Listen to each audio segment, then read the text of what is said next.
Hello everyone, welcome back to my channel. I'm Brushes and Bunnies, and in this video I'm going to share with you the 5 tricks that I've been doing over the past couple months that have improved my sketching enormously. And I'm not even joking, like I've been doing this pretty much on a daily basis and I'm just seeing some major improvements, so I want to share this with you in today's video.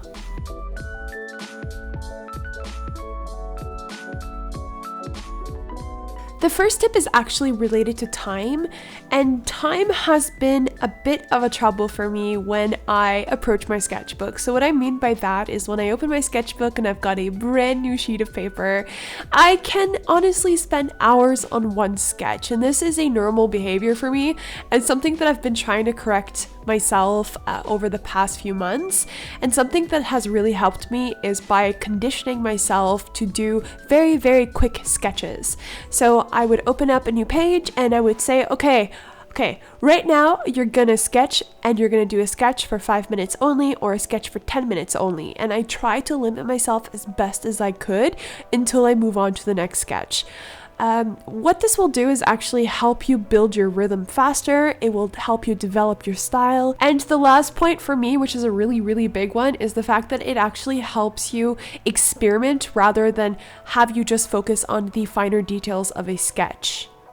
So the trick to these 5-minute sketches is honestly keeping it very loose, keeping it messy. Try to just stay away from the eraser. Just draw as you go, loosen your wrist, have some fun, experiment with a different style.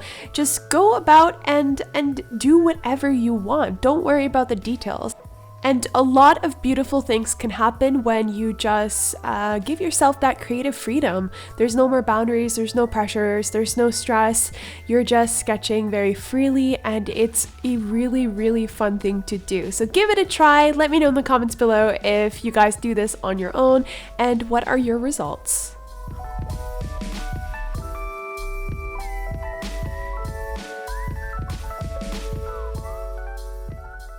The next tip that I have for you in terms of improving your sketching is to actually sketch and draw things that you have never done before, or things that you've always wanted to try but you were too scared to do so, or you were too intimidated to do so.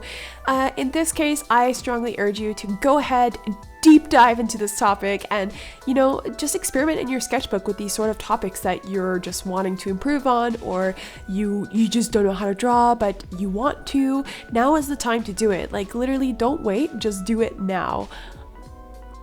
So what you're seeing here is me sketching some really horrible looking men, and I'll be the first one to admit I literally do not know how to draw men, and I don't have shame in that. Honestly, I'm not afraid to say that and to admit that, and that is something that's also liberating to think.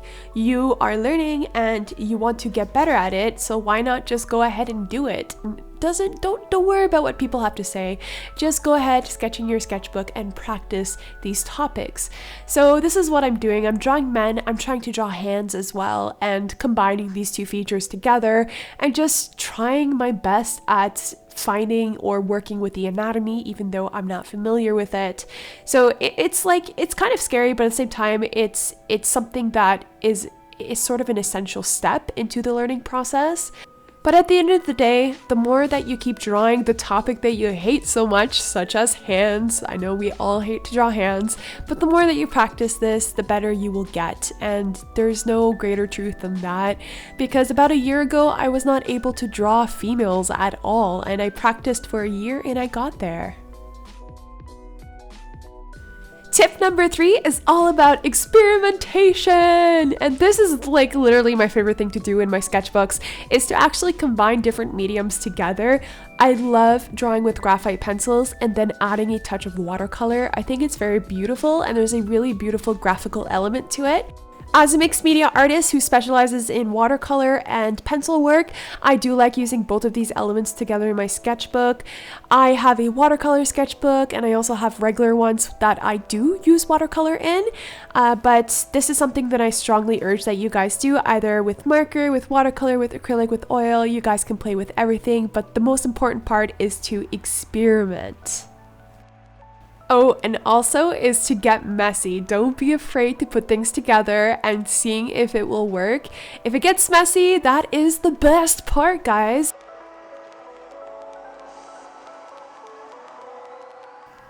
Tip number 4, this is to practice your line art. Don't forget about your line art. Line art is important, especially if you're an artist who does use line art, of course, obviously, but I think in general, it's so stupid. This is the stupidest thing. Let me just rephrase that. If you're an artist who likes to add line art to their art, you should definitely find time to work on this entire line art work. So what I like to do is use my older sketches or a sketch that I'm currently working on and pop out my Faber-Castell Pitt artist pen, and I have different thicknesses where I try to experiment with different weights, and I will try to find a kind of style to it. And this is something I like to just do sometimes when I just don't know what to draw. Then I would go back and do this on top of my sketches. Also, by incorporating the tips that we've already talked about, such as speed and experimentation, you can really develop a style very quickly and your hand will get stronger. If you're worried about having a shaky kind of hand when you're drawing a straight line, this is something that will help you practice that, and you will get better as you go. You can also experiment with different colors of line art. This is something that's really nice. I do have a pink and a blue and a purple pen for sometimes if I want to do something a little bit more creative. So these are all different options that you can do. Tip number 5 kind of ties in everything together, and this is talking about background work. So I don't actually have a speed portion of this video to show you, but I did want to show you kind of a sketchbook tour of the different types of backgrounds that I was experimenting with. So I took a sketch, I colorized it, and I tried to add a type of background to it. Whether that background was watercolor or if it had some additional embellished gold factors to it, I just tried to add different things.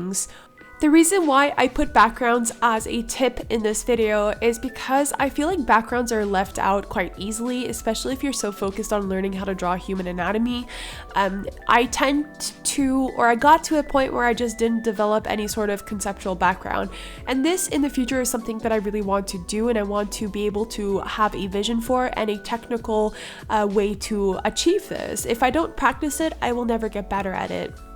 So by trying different colors, for me, especially with watercolors, to add different colors together, see what kind of color combinations work with the person that I'm drawing, and seeing what kind of mood I can convey is something that's quite important, and it's something that I've been actively trying to incorporate in my sketchbooks.